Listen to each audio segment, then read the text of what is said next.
एका व्यक्तीने आपल्या पत्नीची अत्यंत निर्घृणपणे हत्या केल्याची घटना समोर आली आहे। भाड्याने राहायला जाण्याच्या कारणावरून झालेल्या भांडणातून या नवऱ्याने बायकोच्या डोक्यात खोरे मारून तिची निर्घृणपणे हत्या केल्याची धक्कादायक घटना घडली आहे।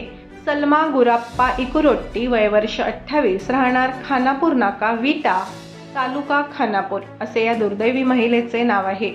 या निर्घृण हत्येप्रकरणी पती गुराप्पा शंकराप्पा इकुरोट्टी, वय वर्ष 30, सध्या राहणार खानापूर नाका, विटा, तालुका खानापूर आणि मूळ राहणारा याडहळदी, शोरपुराजी, जिल्हा यादगीर, कर्नाटक राज्य याला विटा पोलिसांनी अटक केली आहे, अशी माहिती पोलीस निरीक्षक शरद मेमाणे यांनी दिली।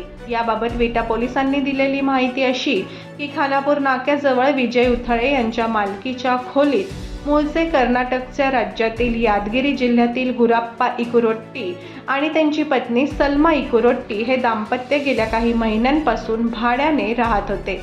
मोलमजुरी करून ते आपला उदरनिर्वाह करीत होते। त्यांच्यात वारंवार किरकोळ कारणावरून वाद होत असत।